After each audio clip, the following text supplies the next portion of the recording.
Ask Mufti Tariq Masood. بسم اللہ الرحمن الرحیم.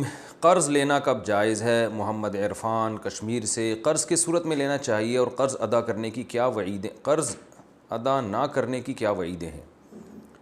بھائی محمد عرفان، بلا ضرورت قرض لینا یہ اسلام میں پسندیدہ کام نہیں ہے. اللہ تعالیٰ کو استغنا پسند ہے. قرض عربی میں کاٹنے کو کہتے ہیں اور مقراض کینچی کو.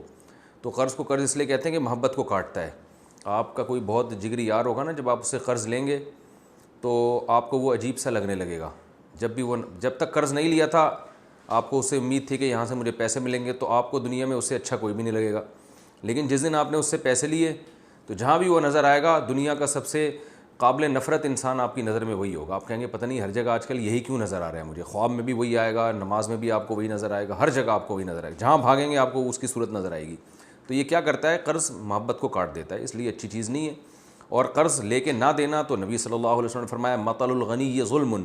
قرض ادا کرنے کی صلاحیت ہو پھر بھی ادا نہیں کرتے، آپ نے فرمایا یہ ظلم ہے. اور صحیح حدیث میں آتا ہے ظلم ظلمات یوم القیامہ، ظلم قیامت کے دن اندھیروں کی شکل میں آئے گا. قرض لے کے واپس نہ کرنا اتنا برا عمل ہے کہ آپ نے فرمایا کہ شہید کا ہر گناہ معاف ہو جاتا ہے مگر قرض معاف نہیں ہوتا. اور آپ صلی اللہ علیہ وسلم جو لوگ قرض لے کے دنیا سے جاتے تھے ان کی نماز جنازہ نہیں پڑھاتے تھے کہ جب تک ان کا قرض ادا نہیں ہو جاتا. تو بعض روایات میں ہمیں یہ ملتا ہے. تو کتنے شدید جرم ہے، اور آج لوگ قرضے کھا کے بیٹھے ہوئے ہیں. تو بہتر ہے کہ جتنی اللہ نے جیب میں گنجائش دی ہے بس اسی پر عمل کریں. قناعت کے ساتھ انسان کو گزارا کرنا چاہیے. سینیٹائزر جو الکوہل والا ہے اس کے استعمال کا حکم. آج کل سینیٹائزر استعمال کرنے پر زور دیا جا رہا ہے، لیکن اس میں تقریباً 50% الکوہل شامل ہوتی ہے. تو شرعی لحاظ سے اس کے استعمال کا حکم کیا جائز ہے. یہ جو الکوہل استعمال ہوتی ہے نا، جو کھجور انگور کی شراب کے علاوہ جو الکوہل ہوتی ہے، یعنی کھجور انگور کے علاوہ جو الکوہل ہوتی ہے، تو وہ الکوہل کا خارجی استعمال جائز ہے. تو آج کل الکوہل کھجور انگور سے نہیں بنتی، تو اس لیے یہ جائز ہے اس کا خارجی استعمال. کھاتا تو ویسے بھی کوئی نہیں ہے اس کو. سحری کے وقت حالت جنابت ہو تو روزے کا حکم. اگر کسی پر غسل فرض ہو اور وہ سحری کے وقت گلے اور ناک میں پانی ڈالے اور غسل 10 بجے یا دوپہر میں کرے تو کیا یہ صحیح ہے؟ اس سے روزے پر تو کوئی فرق نہیں پڑے گا. محمد آفاق کوہاٹ. نہیں، روزے پر کوئی فرق نہیں پڑے گا. حالت جنابت میں بھی روزہ ہو جاتا ہے لیکن نماز نہیں ہوتی. تو اس شخص کو کبیرہ گناہ ہے نماز، فجر کی نماز جو اس نے چھوڑی ہے. تو اس لیے یہ کہ ناک میں پانی اس وقت ڈال رہا ہے 10 بجے نہا رہا ہے، یہ کوئی سمجھ میں آنے والی بات نہیں ہے. تو بے شک آپ سحری کر لیں، اور سحری کرنے کے بعد روزے کی نیت کر لیں، پھر فجر کی نماز پڑھنے سے پہلے آپ مکمل غسل کریں اور نماز پڑھیں. تراویح کی 4 رکعت کے بعد کون سی دعا پڑھیں؟ اگر اکثر مساجد میں 4 رکعت کے بعد تسبیح تراویح پڑھی جاتی ہے، کیا یہ پڑھنا مسنون ہے یا کوئی بھی ذکر کر سکتے ہیں؟ محمد غیاث الحق ٹیکسلا سے. 4 رکعت کے بعد یہ جو تراویح کی مخصوص دعا ہے وہ مجھے تو یاد بھی نہیں ہے، کیونکہ ثابت ہی نہیں ہے تو ہم نے یاد بھی نہیں کیا. وہ ذل جبروت والملکوت اس طرح کے کچھ الفاظ پڑھتے ہیں لوگ، تو یہ کسی بھی حدیث سے ثابت نہیں ہے. تو کوئی بھی ذکر کیا جا سکتا ہے، چپ بھی بیٹھا جا سکتا ہے. اسلاف سے یہ بات ثابت ہے کہ وہ 4 رکعتوں کے بعد تھوڑا آرام کیا کرتے تھے، وقفہ کیا کرتے تھے. اس وقفے میں آپ کچھ بھی کر سکتے ہیں. روزے میں خون ٹیسٹ کرانے کا حکم. کیا روزے کی حالت میں خون عطیہ کر سکتے ہیں؟ نیز کسی بیماری کی وجہ سے لیبارٹری ٹیسٹ کے لیے خون دے سکتے ہیں. انجم نذیر. روزے میں خون لگوا بھی سکتے ہیں، دے بھی سکتے ہیں، اس سے روزہ نہیں ٹوٹتا. روزے میں سرما تیل اور خوشبو کا استعمال. کیا روزے کی حالت میں سرما تیل اور خوشبو استعمال کر سکتے ہیں؟ جی ہاں بھائی کر سکتے ہیں. یہ کس نے پوچھا؟ شیز امیر نے. شیز امیر ہے، پتہ نہیں شیز امیر ہے. روزے میں مسواک کرنا جائز ہے؟ روزے کی حالت میں مسواک کرنا جائز ہے. ساجد خان بنو. جی ہاں روزے کی حالت میں مسواک کر سکتے ہیں. اور روزے کی حالت میں مسواک کے دوران غلطی سے اگر مسواک کا جو ریشہ ہے وہ حلق میں چلا بھی جائے تو بھی روزہ نہیں ٹوٹتا. احتیاط کرنی چاہیے، لیکن اگر چلا بھی گیا تو روزہ نہیں ٹوٹتا. کیا ٹوتھ پیسٹ کرنے سے روزہ ٹوٹ جاتا ہے؟ طاہر انصاری پیرس سے پوچھتے ہیں ٹوتھ پیسٹ کرنے کی وجہ سے روزہ تو نہیں ٹوٹے گا؟ نہیں ٹوٹے گا، لیکن ٹوتھ پیسٹ کرنا مکروہ ہے کیونکہ اس میں اس بات کا قوی خطرہ ہوتا ہے کہ یہ جھاگ آپ کے جو ہے نا حلق تک پہنچ جائے. اس لیے ٹوتھ پیسٹ نہیں کرنا چاہیے، لیکن روزہ نہیں ٹوٹے گا. بیوی صاحب نصاب ہو تو شوہر پر زکوٰۃ فرض ہوگی. محمد شاہد دہلی سے. میرے پاس صرف 10,000 روپے ہیں جبکہ میری بیوی کے پاس اتنا زیور ہے جو صاحب نصاب کے برابر ہے، تو مجھ پر بھی زکوٰۃ ہوگی یا صرف بیوی پر ہوگی؟ بھائی جان آپ کی بیوی پر زکوٰۃ ہوگی، آپ پر نہیں ہوگی. اور بیگم صاحبہ کہتی ہیں میں کہاں سے دوں؟ تو ان سے کہیں کہ پورے سال اپنی جیب خرچی سے جمع کیا کریں. اپنی ذمہ داری پر یہ بات کہیے گا آپ. یتیم بچے مالدار ہوں تو زکوٰۃ کا حکم. اگر یتیم بچے صاحب نصاب ہوں تو کیا ان پر زکوٰۃ فرض ہوگی؟ سبطین ستی. بھائی یتیم بچے جو نابالغ ہیں، ظاہر ہے یتیم نابالغ ہی ہوتے ہیں، جو نابالغ بچے ہیں ان پر زکوٰۃ نہیں ہوتی، نہ لڑکی پر نہ لڑکے پر، زکوٰۃ صرف بالغوں پہ فرض ہے، تو چاہے وہ کتنے ہی مالدار ہوں ان پہ زکوٰۃ فرض نہیں ہوتی۔ سیدہ لڑکی نے غیر سید سے شادی کر لی، سدرا ساہیوال، کیا سیدہ لڑکی کا نکاح ولی کی اجازت کے بغیر غیر سید سے جائز ہے یا نہیں؟ اگر ایسی صورت میں ولی نکاح قبول کرنے سے انکار کر دے تو کیا حکم ہے؟ حدیث میں آتا ہے کہ نکاح بغیر ولی کے نہیں ہوتا، اس پر جو دوسرے احادیث کے پیش نظر اس پر میں تفصیلی بیان کر چکا ہوں کہ احناف کے ہاں بغیر ولی کی اجازت کے بھی نکاح ہو جاتا ہے، اس پر دونوں طرف احادیث ہیں اور قرآنی آیات ہیں، تو احناف کا اس بارے میں مسلک بہت مضبوط ہے، قرآن سے بھی پتہ چلتا ہے اور بہت سی احادیث سے بھی کہ ولی کی اجازت کے بغیر بھی نکاح ہو جاتا ہے۔ تو یہ جو حدیث ہے کہ نبی نے فرمایا نکاح ولی کی اجازت کے بغیر نہیں ہوتا، تو حنفیہ کے نزدیک یہ حدیث اس صورت میں ہے کہ وہ لڑکی غیر کفو میں نکاح کرے، یعنی اپنے ہم پلہ میں نکاح نہ کرے، اپنے کمتر میں کرے، تو ایسی صورت میں ولی کی اجازت کے بغیر نکاح نہیں ہوتا۔ اس پر تمام دلائل جو ہیں وہ جمع ہو جاتے ہیں، ہر طرح کے دلائل کو سامنے رکھیں گے، سارے دلائل میں تطبیق کی یہ صورت بنتی ہے۔ وہ دلائل میں پہلے ریکارڈ کرا چکا ہوں اور دوبارہ موقع ملا تو دوبارہ مزید تفصیل سے انشاءاللہ ریکارڈ کرا دوں گا۔ تو اب چونکہ غیر سید لڑکا جو ہے وہ سید لڑکی کا کفو نہیں ہے، تو اس لیے سید لڑکی کا نکاح ولی کی اجازت کے ساتھ تو ہو سکتا ہے، ولی کی اجازت کے بغیر نہیں ہو سکتا۔ البتہ اتنا ضرور ہے کہ ولی بعض ایسا کرتے ہیں کہ وہ اپنی بچی کا نکاح کہیں کر ہی نہیں رہے ہوتے، نہ سید سے نہ غیر سید سے، نہ اچھے سے نہ خراب سے، کہیں کر ہی نہیں رہے ہوتے، لڑکیوں کو گھر میں بٹھا کے رکھا ہوا ہوتا ہے۔ تو اگر وہ ذمہ داری نہیں نبھا رہا ہے باپ اپنی بیٹی کی شادی کی، صرف سید ہونا بھی کافی نہیں ہے نا، کوئی مناسب رشتہ ہو، تو کوئی بھی مناسب رشتہ آ رہا ہے اور باپ کر نہیں رہا، تو غیر سید بھی اگر مناسب ہے تو باپ کو چاہیے کر دے۔ اسلام میں نکاح کے موقع پر ذات پات کو اور قوم کو اتنا زیادہ لفٹ کرانا یہ اچھی بات نہیں ہے۔ سب سے پہلے تو اسلام دینداری دیکھتا ہے، تو باپ کو چاہیے اگر دینداری ہے اور اچھا گھرانہ ہے تو سید نہ بھی ہے تو باپ کو چاہیے کہ شادی کر دے وہ، لیکن باپ کہیں بھی شادی نہیں کر رہا اور لڑکی کی عمر زیادہ ہو رہی ہے تو پھر باپ کی ولایت ساقط ہو جائے گی، اور پھر جو ہے بھائی کو، لڑکی بھائی کی اجازت سے کرے، اگر بھائی بھی ذمہ دار نہیں ہے تو پھر دادا بھی ذمہ دار نہیں ہے تو کزنز کی سے بھی پوچھ کے کر سکتی ہے، یعنی پھر دور کا کوئی بھی مرد رشتہ دار ہو اس سے پوچھ کے بھی کر سکتی ہے۔ تو ولی کی اجازت کی شرط اس وقت ہے جب ولی اپنی ذمہ داری نبھا بھی رہا ہو، اگر ولی دلچسپی نہیں لے رہا بچی کے نکاح میں، جیسے بعض علاقوں میں ہوتا ہے بچیاں 40 سال کی ہو جاتی ہیں، ابا کو کوئی بندہ ہی پسند نہیں آ رہا ہوتا یا وہ دلچسپی نہیں لے رہے ہوتے شادی میں، تو پھر ایسے ولی کی ولایت کا کوئی اعتبار نہیں ہے۔ تو اس لیے جو ہے اگر یہ غیر سید سے انہوں نے نکاح کیا ہے تو ابا راضی تھے تو بہرحال نکاح ہو گیا، نہیں راضی تھے تو پھر دیکھا جائے گا کہ راضی نہ ہونے کی کوئی معقول وجہ تھی، ابا دلچسپی بیٹی کی شادی میں لے بھی رہے ہیں نہیں لے رہے، اور اگر وہ ذمہ داری نہیں ہے تو پھر کسی بھی قریبی ولی کی اجازت سے نکاح ہو سکتا ہے، اور اگر یہ بھی نہ ہو تو پھر لڑکی کو چاہیے کہ لڑکے اور لڑکی کو چاہیے کہ وہ کورٹ سے پرمیشن لے لیں، اور جب عدالت سے وہ پرمیشن مل جائے گی تو پھر بالاتفاق نکاح ان کا ہو جائے گا۔ لیکن بہرحال لڑکیوں کو اپنے ابا کی اجازت کے بغیر نکاح کرنا یہ اخلاقی لحاظ سے بھی بری حرکت ہے اور شرعی لحاظ سے بھی بری حرکت ہے۔ شدید ضرورت کے بغیر لڑکیوں کو یہ کام ہرگز نہیں کرنا چاہیے، کیونکہ باپ جتنا اپنی بیٹی کے لیے اچھا سوچتا ہے کوئی دوسرا سوچ نہیں سکتا، اور اس کے ہمارے سامنے بہت سارے کیسز آئے ہیں جن لڑکیوں نے اپنے ابا کو بتائے بغیر، بھائیوں کو بتائے بغیر چھپ کے نکاح کیا، وہ بعد میں بہت لڑکے ان سے کھیلتے ہیں، پھر زندگیاں تباہ ہو جاتی ہیں، میرے سامنے بہت زیادہ واقعات ہیں۔ تو ایسی حماقت کرنی نہیں چاہیے جب تک کہ کوئی بہت شدید مجبوری نہ ہو۔ اچھا بھائی، مستقبل کی پیش گوئی والی ایپس کا استعمال کرنا، آج کل ایسی ایپس آئی ہوئی ہیں جن کو کلک کریں تو مستقبل کی پیش گوئی کرتی ہیں، مگر یہ ساری پیش گوئی سافٹ ویئر میں پہلے سے فیڈ ہوتی ہے، اور ان ایپس کو کلک کرنا اور اسے شیئر کرنا ٹھیک ہے یا نہیں؟ حیدر زمان، بالکل حرام ہے، ناجائز ہے، غیب کا علم اللہ کے سوا کسی کو بھی نہیں ہے، نجومیوں کو نہیں ہے تو ایپلیکیشن کو کہاں سے ہوگا؟ عورت کے پاس سونے کے علاوہ کچھ نہ ہو تو زکوٰۃ کا حکم، اگر عورت کے پاس 4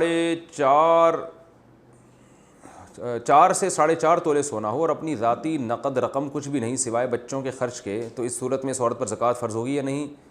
بختاج دبئی سے، بچوں کے لیے جو رقم آپ نے اپنے پاس رکھی ہوئی ہے تو وہ رقم بھی تو آپ ہی کی ملکیت میں ہے نا، تو اس لیے پھر 52.5 تولے چاندی کا حساب ہوگا، 7.5 تولے سونے کا حساب ہوتا ہے جب آپ کے پاس 1 روپیہ بھی نہ ہو اس کے علاوہ، اور نہ چاندی ہو نہ تجارتی مال ہو، اور ایسا ہوتا نہیں ہے عام طور پر، کچھ نہ کچھ تو ہو ہی جاتا ہے، تو اس لیے 52.5 تولے چاندی کا حساب ہوگا، لیکن بہرحال اگر کچھ بھی نہیں ہے تو پھر 7.5 تولے سونا۔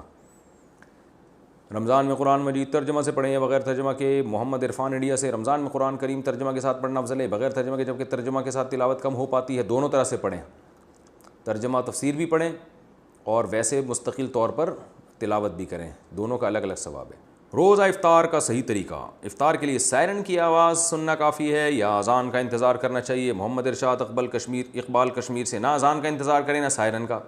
آپ اپلیکیشن ڈاؤن لوڈ کریں اور اس میں دیکھیں غروب آفتاب کا ٹائم کیا ہے، مثلا اگر 7 بجے ٹائم ہے تو 7:03 پہ افطار کر لیں، احتیاطاً 3 منٹ تاخیر کریں یا کم سے کم 2 منٹ تو کریں۔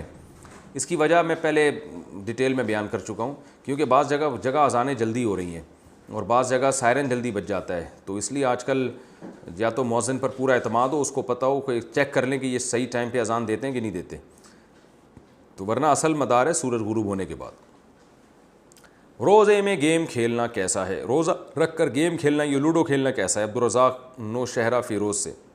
روزہ رکھے بغیر بھی گیم کھیلنا بلا وجہ کوئی ایسا جس میں صحت بھی نہ ہو تو ٹائم ویسٹنگ ہے، جو اچھا کام نہیں ہے۔ نبی نے فرمایا من حسن اسلام المرء ترکہ ما لا یعنی، اسلام کی اچھائی میں سے یہ کہ بیکار چیزوں کو چھوڑ دیا جائے، تو اس لیے اچھا کام نہیں ہے، ٹائم ویسٹنگ ہے۔ روزہ رکھنے میں تو اور زیادہ ہے کہ اس میں تلاوت ذکر کریں، لیکن بہرحال جائز ہے، گناہ نہیں ہے۔ اور لوڈو اگر آپ کھیل رہے ہیں اپنے بچوں کے ساتھ، بیوی کے ساتھ، اور تھوڑی سی گیدرنگ ہو جا رہی ہے اس بہانے اور محبت بڑھ رہی ہے، تو انشاءاللہ امید ہے ثواب بھی مل جائے گا۔ کیا الٹی سے روزہ ٹوٹ جاتا ہے؟ روزے میں الٹی آ جائے تو کیا کریں؟ احسان اللہ، صبر کریں، اور کیا کریں گے بھائی، اب سیدھا تو کر نہیں سکتے اس الٹی کو۔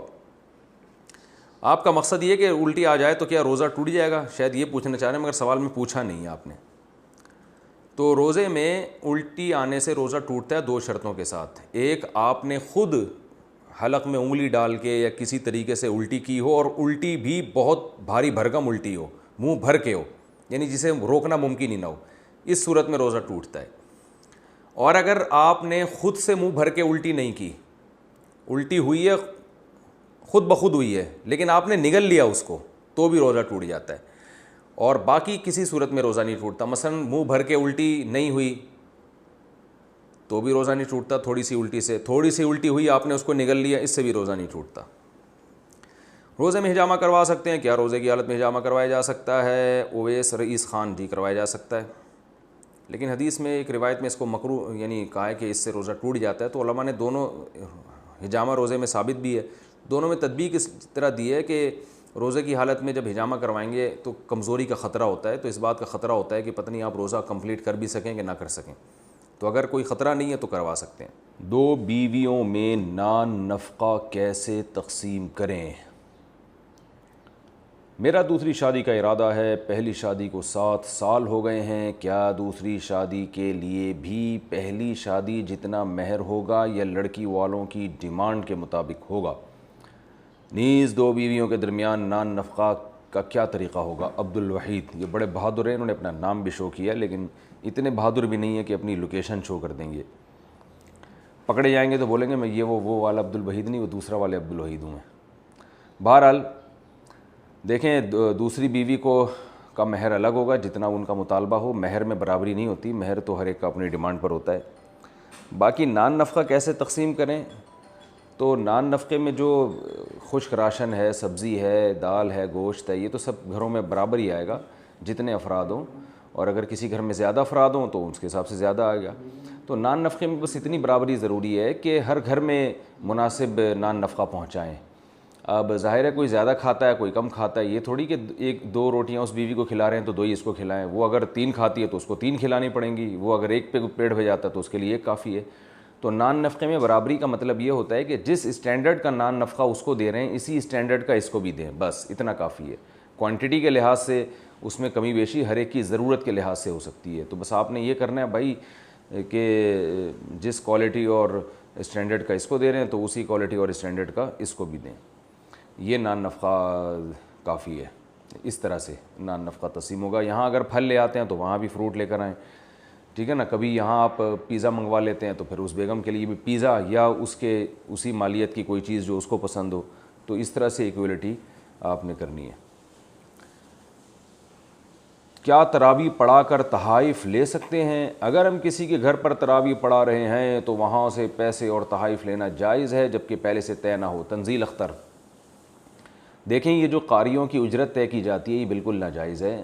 جتنے بھی بڑے بڑے دارالافتاء ہیں مدارس ہیں ان سب کا یہی فتویٰ ہے کہ تراویح کی اجرت جائز نہیں ہے. جیسے تراویح کی اجرت طے کی جاتی ہے نا, البتہ اگر طے نہ کی ہو اور کوئی اپنی خوشی سے کوئی گفٹ دینا چاہے قاری کو تو یہ بالکل ٹھیک ہے, لیکن یہ کیسے پتہ چلے گا کہ قاری اس کو اجرت سمجھتا ہے یہ گفٹ؟ قاریوں کو پتہ ہوتا ہے کہ اس مسجد سے اتنے پیسے ملیں گے ہمیں گفٹ کی مد میں, تو وہ گفٹ نہیں ہوتا, وہ اجرت ہی ہوتی ہے. تو اس لیے رمضان کے شروع میں قاریوں کو بتا دیں کہ یہاں آپ کو تراویح پڑھانے میں ثواب کے علاوہ کچھ بھی نہیں ملے گا, تاکہ پتہ چل جائے کہ یہ مخلص بھی ہیں یا نہیں ہے. کیونکہ جو پیسوں کی لالچ میں تراویح پڑھا رہا ہے تو اس کا تراویح پڑھانا بھی ناجائز ہے اور اس کے پیچھے تراویح پڑھنا بھی ناجائز ہے, یہ ذہن میں رکھیں. تو آپ کو اندازہ ہو گیا کہ یہ لالچی قاری نہیں ہے, یہ اللہ کے لیے پڑھا رہے ہیں, تو پھر گفٹ تو کوئی بھی کسی کو کسی بھی ٹائم دے سکتا ہے, تو پھر گفٹ دے سکتے ہیں. لیکن ان کو ذرا آزمائیں کہ یہ فری میں پڑھا رہے ہیں یا یعنی صرف ثواب کے لیے پڑھا رہے ہیں یا تنخواہ کے لیے, تنخواہ سے میری مراد اجرت کے لیے پڑھا رہے ہیں. کیا زکوٰۃ کے لیے ہر پیسے پر سال گزرنا ضروری ہے؟ زکوٰۃ 1 سال پورا ہونے پر فرض ہوتی ہے. اگر 1 سال پہلے رقم 4 لاکھ تھی اور سال کے بعد 7 لاکھ ہے تو زکوٰۃ 4 لاکھ پر ہوگی یا 7 لاکھ پر؟ متین عباسی, اسلام آباد. زکوٰۃ کی جو اسلامی تاریخ ہے نا, اس اسلامی تاریخ میں آپ دیکھیں گے جس تاریخ کو آپ زکوٰۃ نکالتے ہیں اس دن دیکھیں گے کتنے پیسے ہیں.